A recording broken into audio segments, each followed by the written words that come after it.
Olá, você está no canal Lendo com a Beth e eu sou Beth Gravina para mais uma leitura do livro Para Estar com Deus, de Francisco Faus, capítulos 14 e 15.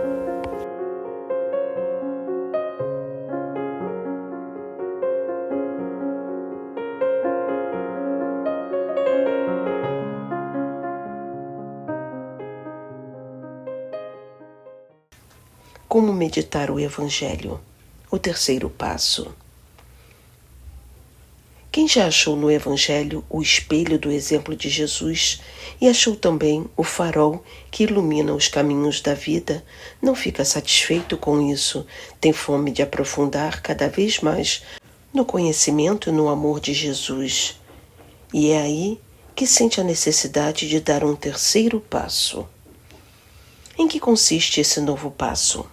Consiste na contemplação de Jesus Cristo, que tem, entre outras, estas manifestações. Ânsia cada vez maior de olhar sem cansaço e de aprofundar com amor cada vez maior na figura, no coração de Jesus. Isso era o que fazia lá na sua casa de Betânia. Maria, a irmã de Marta, sentada aos pés de Nosso Senhor, sem se cansar de olhá-lo e ouvi-lo. Lucas 10, de 38 a 42. Desejo de meditar as passagens do Evangelho, vivendo-as não como coisa do passado, mas como realidades atuais.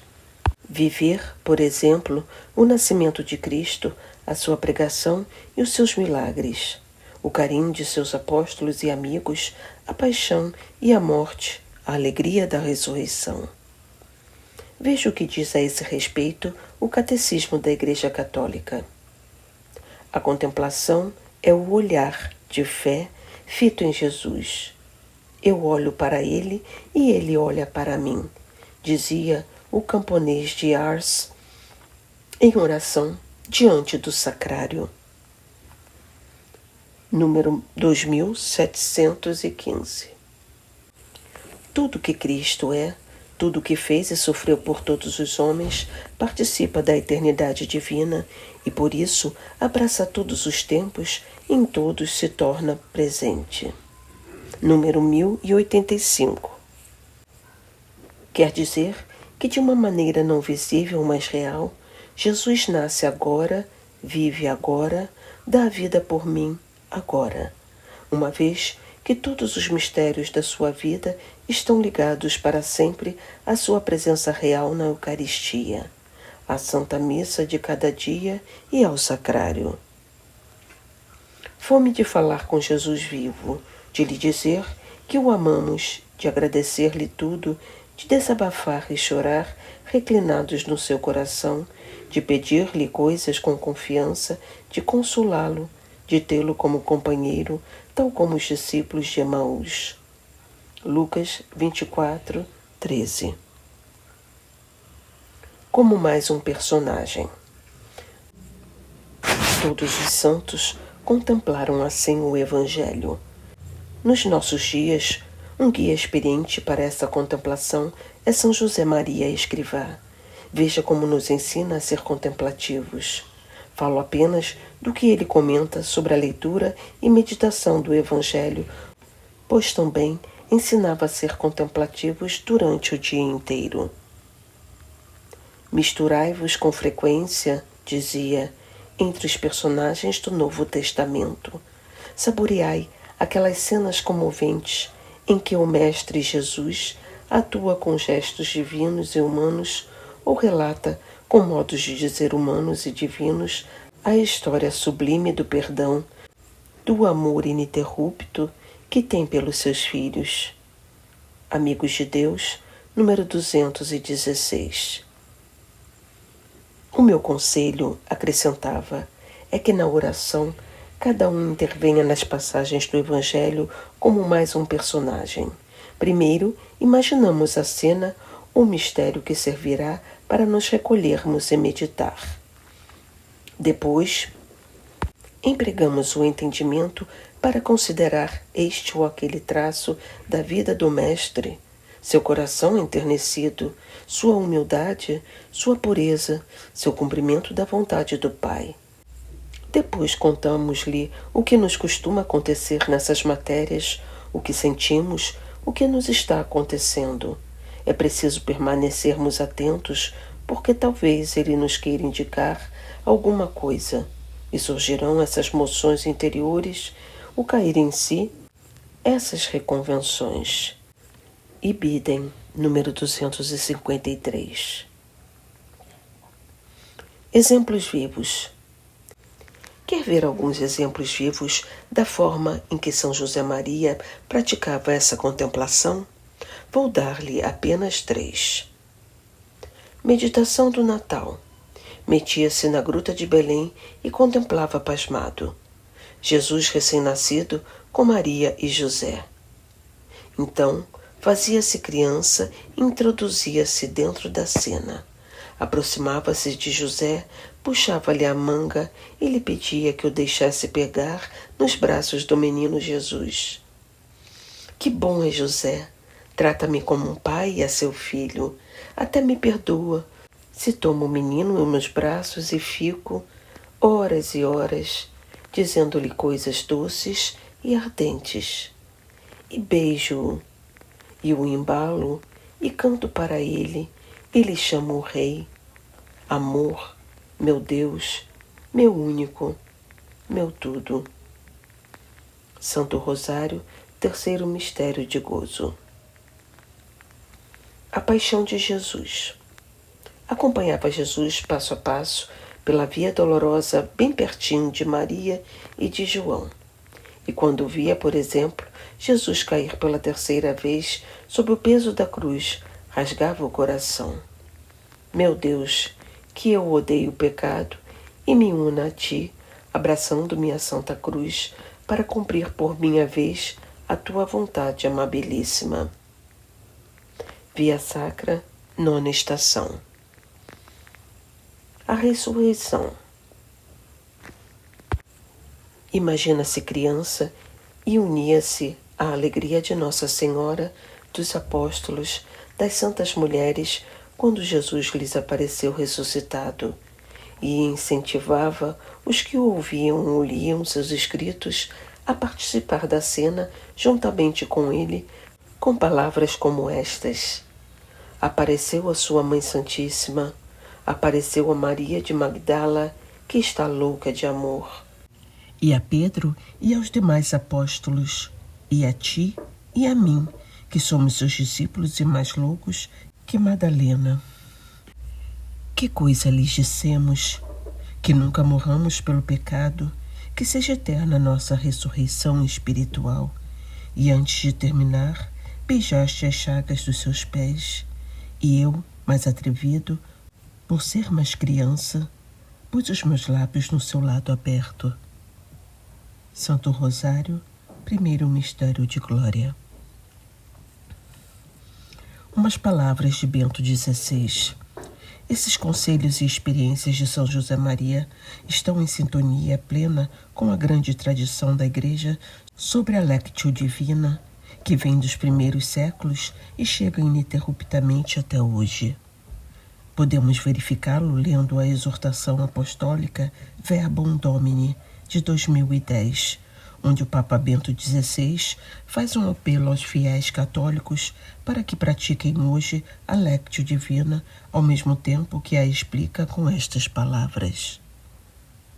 Começa com a leitura, Lectio, do texto, que suscita a interrogação sobre um autêntico conhecimento do seu conteúdo. O que diz o texto bíblico em si? Segue-se depois a meditação, meditatio, durante a qual nos perguntamos: que nos diz o texto bíblico? Aqui cada um pessoalmente, mas também como realidade comunitária, deve deixar-se sensibilizar e pôr em questão, porque não se trata de considerar palavras pronunciadas no passado, mas no presente. Sucessivamente chega-se ao momento da oração oratio, que supõe a pergunta: que dizemos ao Senhor em resposta à sua palavra? A oração enquanto pedido, intercessão, Ação de graças e louvor é o primeiro modo como a palavra nos transforma. Finalmente, a Lectio Divina conclui-se com a contemplação, contemplatio, durante a qual assumimos como dom de Deus o seu próprio olhar ao julgar a realidade e interrogamo-nos qual é a conversão da mente, do coração e da vida que o Senhor nos pede. Há de recordar ainda que a Lectio Divina não está concluída na sua dinâmica enquanto não chegar à ação, actio, que impele a existência do fiel a doar-se aos outros na caridade. Verbum Domini, número 87. Ao chegarmos a este ponto, talvez sintamos que nos falta muito para dar esse terceiro passo. Não desanimemo-nos. Aproximemo-nos de Nossa Senhora e peçamo-lhes que, como boa mãe, nos ensine a contemplar e a viver com ela as maravilhas da vida de seu filho. Capítulo 15. O exame de consciência. Vigiar e orar. Você se lembra de que no Horto das Oliveiras, quando Jesus fez um intervalo na sua oração e foi ver se os apóstolos o acompanhavam, achou-os dormindo. Com pena, disse a Pedro: não pudeste vigiar 1 hora comigo? E a todos: vigiai e orai para não entrardes em tentação. Mateus 26, 40 e 41. Uma das melhores maneiras de vigiar, como Jesus nos pede, é fazer todos os dias o exame de consciência, um balanço do nosso dia diante de Deus, cheio de sinceridade, que se pode resumir nas 3 perguntas que São José Maria às vezes aconselhava: o que fiz bem? O que fiz mal? O que poderia fazer melhor amanhã? Talvez você me diga: eu já tentei fazer esse exame, mas é complicado, não sei por onde começar e, além disso, à noite estou cansado e não consigo pensar. Tem razão, não é fácil. Por isso, talvez possam ajudá-lo algumas sugestões práticas. Vamos ver. Algumas sugestões. Para começar, 3 ideias claras. Primeira, o exame deve ser simples e breve. Podem bastar 3 ou 4 minutos, nunca complicado. Segunda, o exame será bom se nos ajudar a enxergar algumas falhas daquele dia e a pedir perdão a Deus por elas, e a ver também como perseveramos nas resoluções boas. Terceira, o exame será completo se terminar com alguma resolução muito prática de melhorarmos em algum ponto no dia seguinte. Por exemplo, sermos mais pontuais no trabalho ou falar mais com a família. É importante ter em conta que, embora seja aconselhável, não é obrigatório fazer o exame à noite, à última hora do dia, se estamos caindo de sono. Convém fazê-lo num momento em que a cabeça esteja ainda lúcida. Por exemplo, antes do jantar, em lugar isolado e antes de mergulhar na TV. Ou antes de nos deitarmos, mas estando ainda em pé, sentados numa poltrona, ou no local de trabalho, concentrando-nos um momento antes de encerrar o expediente, ou até mesmo no início do dia seguinte, fazendo, junto com as orações da manhã, um breve balanço do dia anterior. Cada qual tem que achar o seu bom momento para o exame. O que se deve evitar é fazer o exame na cama, já deitado. Esse mesmo conselho, lembra, dávamos ao falar da oração mental. Quem tiver suficiente autocontrole da sonolência ou padecer de falta de sono, pode se arriscar a ler, a orar mentalmente, a rezar o terço, a fazer o exame na cama. Mas não se engane, você já se conhece. Se tiver o cochilo fácil, sabe muito bem o que acontecerá, vai adormecer sem fazer nada. Ainda uma sugestão dirigida às pessoas que quiserem fazer o exame com o máximo proveito. Não faça o exame sem ter à mão uma agenda ou um caderninho e a caneta. Daqui a pouco veremos o que é bom anotar. E desculpe as repetidas recomendações que faço sobre a agenda. Não é mania, é experiência. Em que assuntos nos convém pensar? Antes de responder a essa pergunta, quero deixar muito clara uma ideia. Não pretendo sugerir nenhum método rígido de exame. É uma matéria em que deve haver muita liberdade e cada qual tem que achar o seu modo de fazer o bom exame. Portanto, tudo o que disser a seguir são apenas sugestões, meras sugestões que têm sido úteis para outras pessoas. Vamos a elas. Comece pedindo luz ao Espírito Santo para fazer um bom exame. Vinde, Espírito Santo, que eu veja. Pode ser útil, inicialmente, dar uma olhada rápida ao dia, procurando lembrar alguma coisa negativa que cutuque na consciência. Tive uma briga feia em casa, tive preguiça de cumprir tal dever, deixei-me dominar pela ira naquele momento, abusei da comida ao jantar, falei palavras ofensivas a tal colega, cedi à imoralidade na internet. São faltas fáceis de lembrar sem necessidade de uma análise demorada. Uma vez recordadas, peça sinceramente perdão a Deus. Senhor Jesus, Filho de Deus, tem piedade de mim que sou um pecador, e proponha-se lutar. Mas é bom não reduzirmos o exame diário a uma espécie de preparação para uma confissão, ainda que o exame diário facilite preparar boas confissões. Muitas vezes, além de nos determos brevemente nas faltas, será bom determos-nos mais nas coisas boas. Concretamente, todos deveríamos ter um pequeno programa das melhoras que desejaríamos alcançar, de preferência listadas na agenda. Por exemplo, A. Um plano de vida diário de orações, de recitação do terço, de leituras espirituais, com seus horários previstos. B. 2 ou 3 mortificações, sacrifícios que nos ajudem a ter, por exemplo, mais ordem, ou a segurar a língua, ou a controlar a gula de chocolate ou de cerveja, etc. C. Um pequeno programa de ajuda aos outros, também de ajuda espiritual e apoio moral. Vou conversar mais com fulano. Procurarei ajudar essa outra pessoa nisso ou naquilo. Se revisarmos diariamente essas listas, veremos os pontos positivos que houve e aqueles em que estivemos mais falhos, e poderemos então fazer 1 ou 2 propósitos de luta para o dia seguinte. O ideal seria abrir uma folha na agenda ou uma página no computador para nela ir listando esses propósitos. Por exemplo, 3 de maio. Amanhã, ser mais otimista nos comentários quando estiver à mesa lá em casa no jantar. 4 de maio. Amanhã, levantar na hora certa, sem ceder nem 5 minutos à preguiça e fazer com calma a oração. 5 de maio. Amanhã, não deixar de dedicar, a tal hora, pelo menos 10 minutos à leitura do Evangelho ou de outro bom livro. 6 de maio.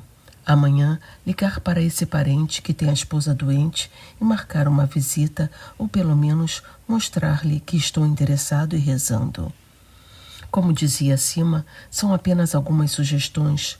Veja qual seria, no seu caso, a melhor maneira de fazer esse breve exame, de modo que o ajude a retificar as falhas e a ir subindo dia após dia pela escada do amor e da perfeição cristã. Até a próxima. Um abraço a todos.